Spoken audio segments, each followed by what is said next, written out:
dibangri ajri kaki atur kahiyang murbeng alam Gusti Nu Maha Suci Pangeran Maha Kawasa Allah Subhanahu wa Ta'ala. Hatur salam kahormatan ka Hyang Rumpun karuhun urang sadayana di kawin akin ini jana wareng udeg-udeg kai siwur dugi ka uyutna sadayana. Sim kuring ngahaturkeun nuhun dina siang ieu tiasa ngadeg di Gedung Pakuan Jawa Barat depan peninggalan sejarah kerajaan Pajajaran namina Pakuan Pajajaran. Rupi nama Gedung Pakuan teh nyanak tinu filosofi sejarah kepemimpinan Sunda sanaos nu di gedunganana peninggalan kolonial. Tapi di dieu urang kedah biasa janten bahan introspeksi diri.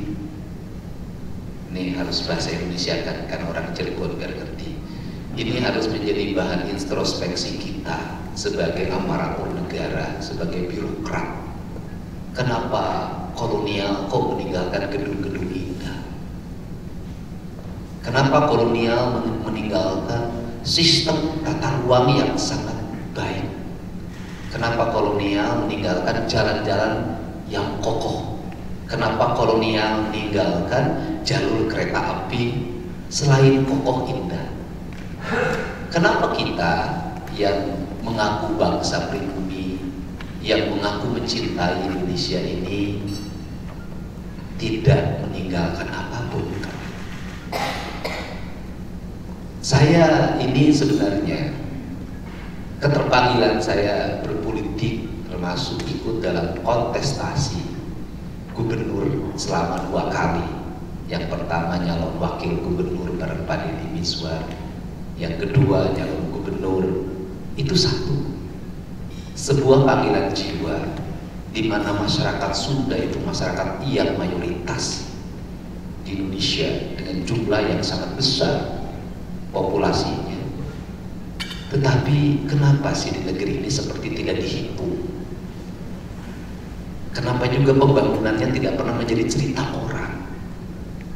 Untuk itu saya termasuk orang yang ingin meletakkan kerangka sejarah bahwa ke depan Jawa Barat adalah miniatur dari nilai-nilai kearifan Pajajaran yang harus bisa tumbuh dalam kekinian. Saya menyebut ke Pak Bey ini sebenarnya jalan alam, merupakan jembatan yang diberikan untuk saya agar bisa bekerja secara baik dan optimal. Saya tadi malam berkata secara terbuka, beruntunglah Jawa Barat diberikan seorang PJ gubernur namanya Bey Mahmudin. Oh ya, Triadi Mahmudin. Yo palingan ke ya Triadi nah hebat teman. Tritamtu. Nah, kenapa kita keberuntungan seorang birokrat yang tulen, yang dalam kerangka berpikir dirinya hanya pengabdian, bekerja secara administratif, kemudian melakukan langkah-langkah taktis, tidak cawe-cawe pilgub, dan yang paling utama tidak kapal kerung. Jarang 1,5 tahun memimpin Jawa Barat dengan anggaran 36 triliun. Pak Bey sudah bisa beli apapun, bisa nambah istri. Tapi kalau dari wajah saya tidak percaya.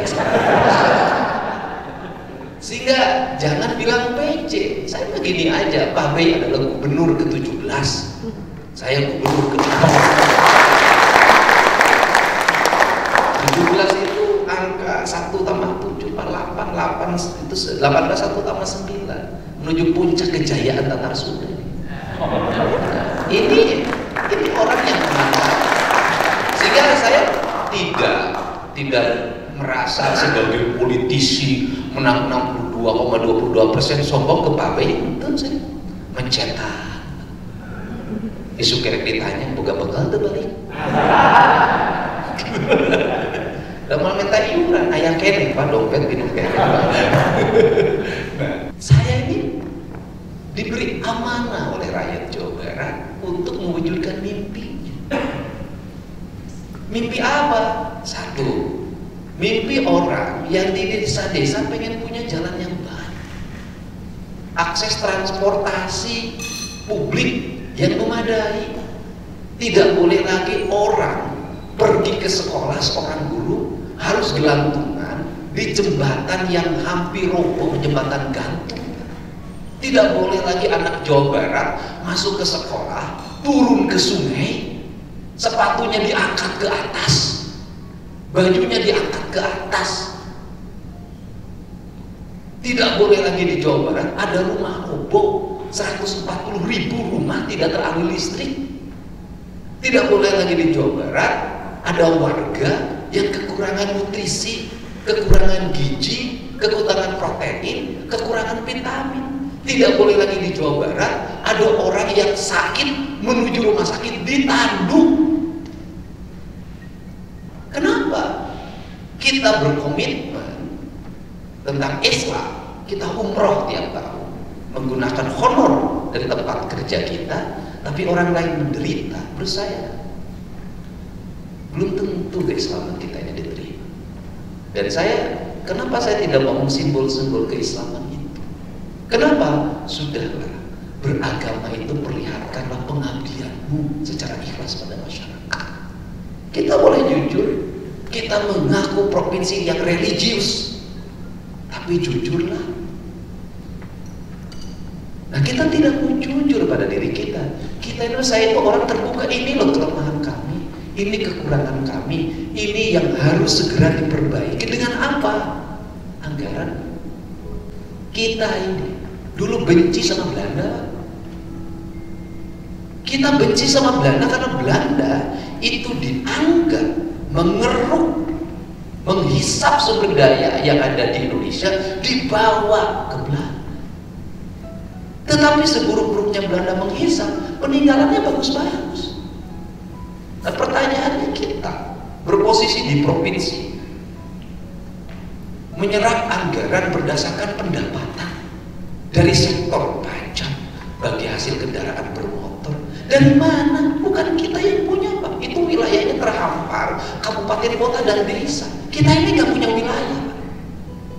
Terus kemudian ditumpukan anggaran di kita mencapai 36 triliun. Setelah itu kita habiskan sekehendak kita.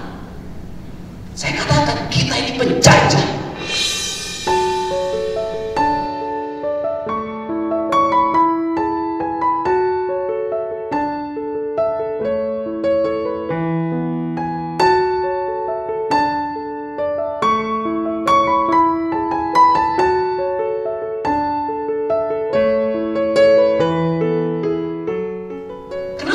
Kita ngeruk kekayaan alam, kita ngeruk orang kerja di pabrik bayar pajak, kita ngeruk orang jadi ngojek kemudian dapat bagi hasil kendaraan bermotor jadi supir Grab. Ketika numpuk di kita duitnya sekehendak kita dan kita menjadi seorang raja yang sinterklas, kamu dapat bantuan, kamu dapat bantuan, gak bisa. Dan setelah itu kita tidak rasional. Makanya saya selalu ngomong, sekolahnya di mana sih? Kamu doktor, profesor, kan ada rasional. Sehingga saya selalu ngomong rasionalitasnya. Saya berguru ekonomi pada siapa? Pada ibu saya. Sekolah SD kelas 1 tidak tamat, tidak bisa baca tulis. Kenapa berguru ekonomi? Anaknya supinan, bapak saya hanya pensiunan prajurit kepala, anaknya jadi sarjana. Tidak ada satu petak sawah pun yang dijual. Loh, kalau lulusan SD kelas 1 mengelola keuangan yang pas-pasan, mampu menyekolahkan anaknya sampai sarjana, kenapa kita yang pegang triliun-triliun rakyatnya sengsara? Ini kesadaran kolektif kita. Untuk itu, di mana uangnya? Ya di OPD. Terus saya harus gimana terhadap uang itu? Ya harus saya koreksi dulu. Kenapa? Saya kan bertanggung pada publik. Publik pasti ngomong, Deddy Mulyadi, waduh, jalan baru tuh, sekolah ijazah ditahan kene, tiap tahun PPDB ribut, era, Pak. Tapi di Bogor ngukur jalan. Kenapa? PPDB selesainya 1, ruang kelas tambah, guru sesuaikan, rombak itu SMP, kalau jaraknya jauh bikin SMP menjadi tambah 3 tahun jadi SMA. Kata siapa tidak boleh satu komplek TK, SD, SMP, SMA? Bohong. Swasta bisa, kenapa pemerintah nggak bisa? Nah, beda kalau Pak B kan birokrat, dididik untuk taat asas, tidak boleh out of the box kayak saya. Kalau saya kan preman kampung, Pak, ini masuk kota. Kalau preman kampung masuk kota kan nggak tahu mana jigernya yang mana aku main. Nah, terus kemudian, tetapi sebagai seorang politisi saya memperlihatkan profesionalisme. Di mana letak profesionalisme saya lihatkan? Begitu saya terpilih jadi gubernur, mana tim yang saya bawa? Nggak ada tim sukses, nggak ada. Saya mah nggak pakai tim sukses, enggak. Pendukung saya siapa? Netizen udah. Saya cuma bawa udah, tugasnya pengerti. Untuk itu Bapak nggak usah khawatir. Saya deklar hari ini tidak boleh ada satupun siapapun yang mengatasnamakan saya datang ke OPD minta pekerjaan atau mengusulkan pekerjaan. Tidak bisa. Semua harus izin dari Buya. Kenapa? Menjamin ketenangan. Yang kedua, saya kan nggak bentuk tim akselerasi anggaran. Kenapa? Kalau saya masih bawa tim juga akselerasi anggaran, atau saya tinggal bodoh sama ibu, kan saya percaya birokrasi sudah bisa menyelaraskan, makanya saya tidak bawa. Udah, saya terakhir profesional so. Kemudian yang saya minta apa? Yang saya minta hanya saya meminta hak rakyat diberikan. Itu aja. Saya minta hak rakyat untuk bersekolah sampai SMA tamat gratis. Udah. Tetapi tetap saya mempertanggungjawabkan. Orang-orang miskin gratis kan, tapi orang yang gajinya 100 juta, 50 juta boleh memberikan sumbangan pada sekolah. Nanti saya buat pergubnya dan saya pertanggungjawabkan. Saya akan lindungi kepala sekolahnya selama. Nah, itu hak rakyat yang berikutnya adalah hak mendapat jalan yang baik, hak mendapat penghidupan yang baik, hak mendapat pekerjaan, hak mendapat jaminan layanan kesehatan. Hanya itu yang ingin saya minta pada Bapak dan Ibu. Saya jangan minta apapun. Bila perlu saya ngomong, biar rumah tangga saya kurangi, mana yang ada rumah tangga.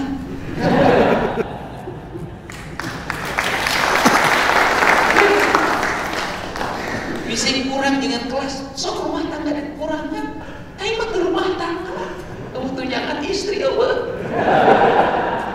Nah, saya boleh cerita lah. Ketika saya jadi bupati dulu, saya itu saklek, Pak. Saya pun akan begitu sampai hari ini. Saya akan bisa memilahkan partai-partai. Ketika saya memimpin, nggak pernah waktu itu saya ketua Golkar, nggak pernah tuh Pemda Purwakarta dicek kuning, nggak, putih aja. Karena profesionalisme itu.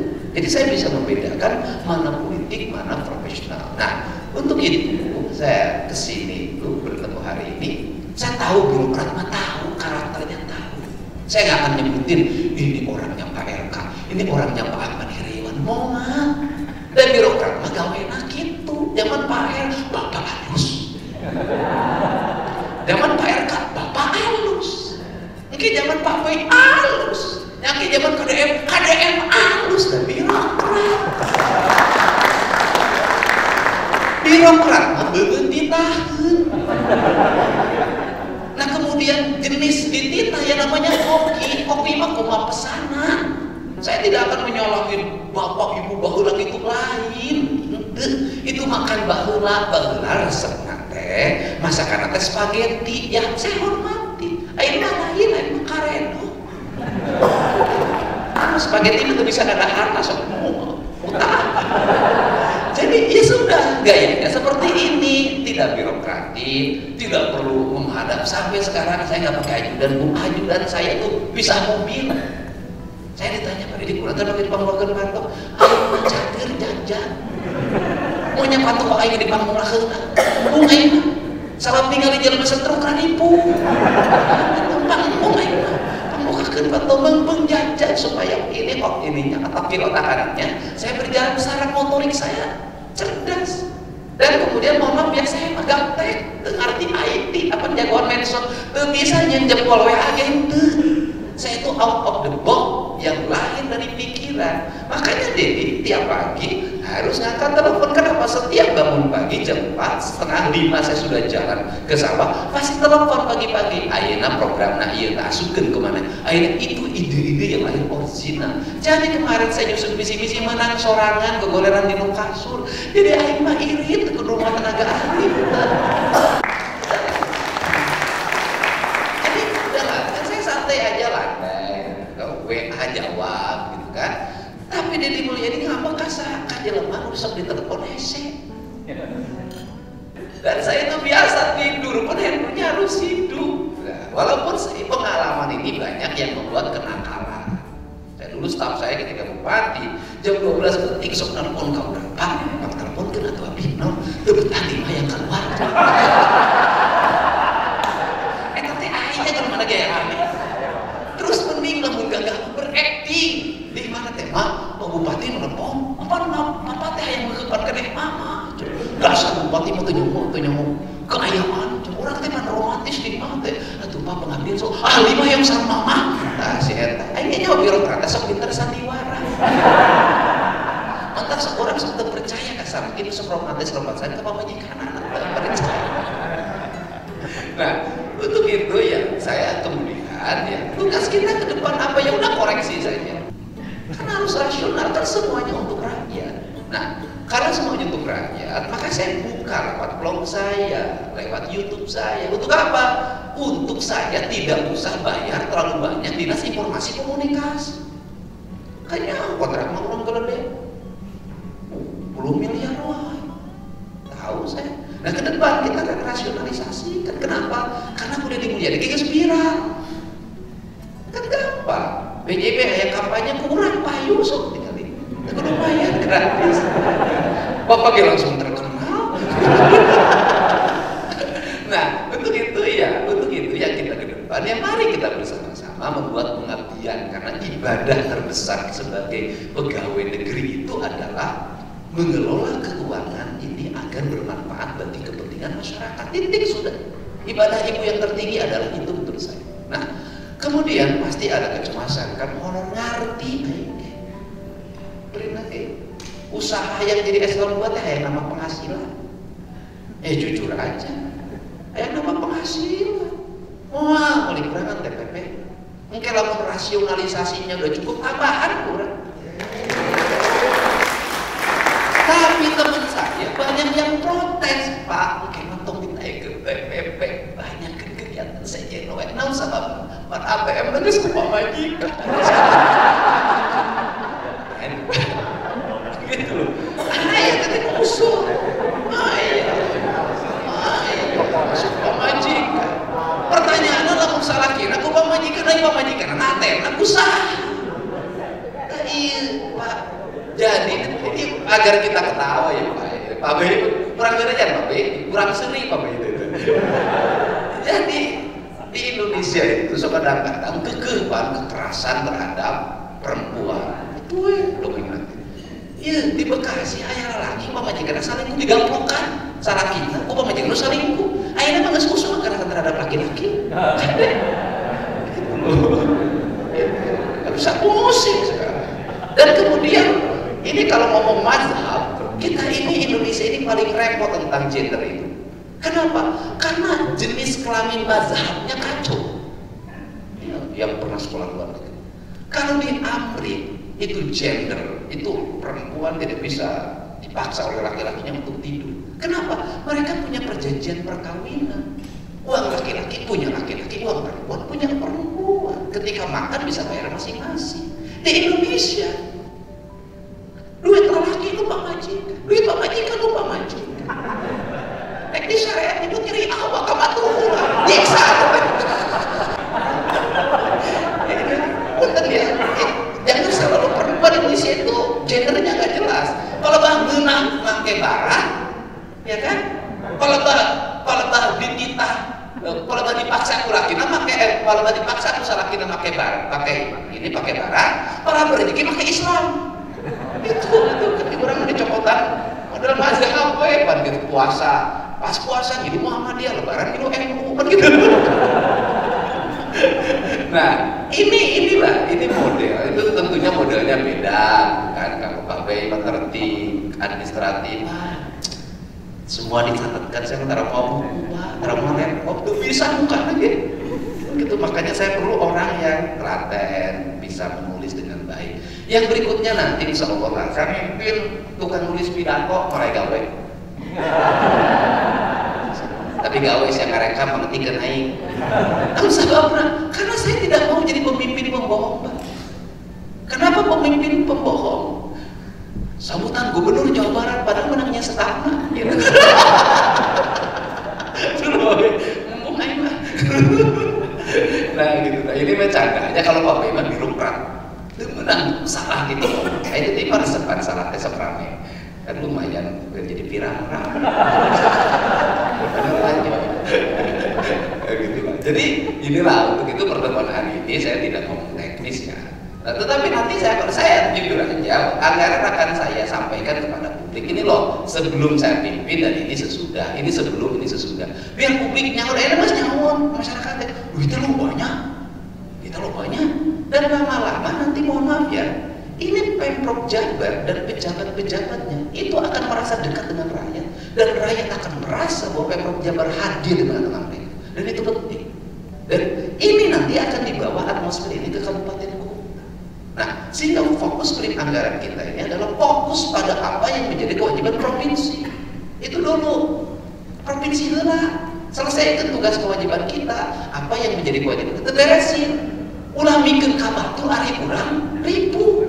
Kabar terus kalau dibikul, ayo orang ribu temenan, orang temenan.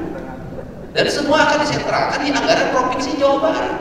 Saya misalnya sekarang dana bagi hasil pajak kendaraan bermotor harus dibikin kabupaten. Saya udah ngomong, gak akan ada lagi saya bantuan jalan buat Anda. Kenapa? Terus dibikin duit lagi. Saya mana menjadi bagian provinsi, memang halus. Bener kan? Mungkin aku bupati, di wali kota, siapa jalan di omean ku aing, rumah miskin ku aing, puskesmas ku aing, kita pakai nyandung deui. Teu sopan sia. Si nyandung aing hiji gencan. Nah, dan kemudian kita ini saya kasih tahu Bapak dan sekarang kita nanti duduk ke teknis. Jadi misalnya penyusunan anggaran kabupaten kota itu kepala OPD-nya akan saya panggil di sini dan suruh paparan. Saya tanya satu-satu. Untuk apa? Untuk percepatan. Provinsi ini kan nggak punya wilayah. Kalau wilayah yang terkoordinasikan tidak bisa optimal, ya nggak akan main coba. Nah, kemudian fungsi evaluasi gubernur itu nanti bukan administratif, tetapi teknis. Jadi saya akan mengkoreksi tempat Anda yang jadi kewajiban Anda, SD-nya rusak, kenapa Anda belanja ini? SMP-nya rusak, kenapa belanja ini? Jalannya rusak, kenapa Anda belanja ini? Saya coretin, kembalikan, perbaiki. Saya akan begitu. Tidak akan hanya administratif. Nah, ini barangkali, insya Allah Pak, saya tahu lah banyak wajahnya tegar, gitu. Cenah, aduh marah kami disebut, nah YouTube, heukeun bae tuh. Mau masuk di demo, kan mau ngurangan honor Pak ada di YouTube-nya.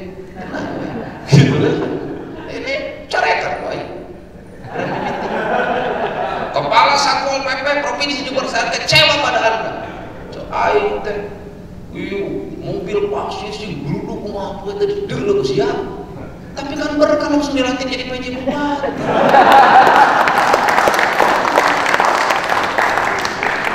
Tinggal kepala SDM jangan stres, tenang kan? Mesti PJ itu saya kira-kira.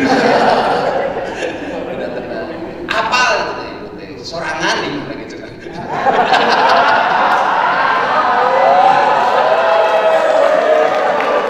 Oh, kita sama-sama sendiri Bu. Saya tahu kegelisahan Ibu, tenang saja. Bu, setiap yang di sini saya sudah pelajari Bu, anaknya berapa, istrinya berapa. Saya tahu bangor nakasa saya nyaho lah. Makanya jangan jahit di depan saya. Nah, untuk itu ini ya yang akan difokuskan. Jadi logika anak kieu lah. Lamun urang rek neangan duit 10 perak, teu kudu ngaluarkeun 80 perak. Saya tahu lah birokrat. Jadi bisa gini, dapat honor 1 juta di narasumber, yang kegiatan 100 juta. Nah belegu. Entong, geus gede ngomong ka aing, beda 5 juta wae. Oh iya jangan iya. Belegu teh ingat tuh. Kan kadang-kadang gitu kan. Kita jadi honor narasumber. Ukur menang 2,5 juta atau 1,5 juta. Rapat di hotel yang sabaraha. Itu sama dengan anggota DPR dengan honor kunjungan kerja 500.000, keluar provinsi, tiket pesawat sabaraha, kereta sabaraha, hotel sabaraha, pendamping sabaraha. Makanya saya ingin ketemu nanti ke Menteri Keuangan. Sudahlah anggota DPR itu dari rapat peningkatan pendapatan. Aku tuh bingung ngapain di dewan rapat. Akhirnya nyari 500.000 Pak, habisnya 10 juta Pak. Kan dapat honor 1 juta, 1,5 juta dapat honor. Hotel sabaraha, pendamping lah, sekretariat sabaraha. Kan kita ini ngaco. Untuk dapat ini udahlah, nanti kita berubah polanya. Saya ingin Jawa Barat ini daerahnya, masyarakatnya sejahtera, tapi saya juga ingin birokratnya bahagia. Ngenah-nyanyi, tapi itu menang nyandung. Kayak birokratnya lo pecat kok ini. Nah, sama kita sopan kan gubernur. Sama ayam hijau itu pecat sama itu. Saya kawin sopan sih. Itu saja lah ya. Oh, seri Pak. Seri daya tolong. Sudahlah. Jadi itu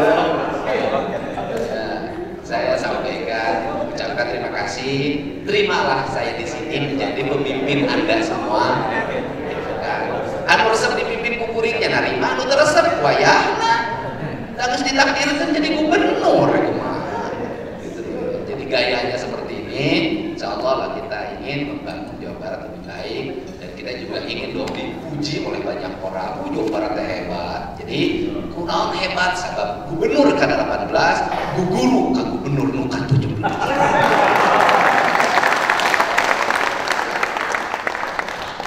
Pimpin Senopati Agung. Waduh, iya. Kurang Sumedang. Tepi kan dia. Mantap pokoknya banyak tuh.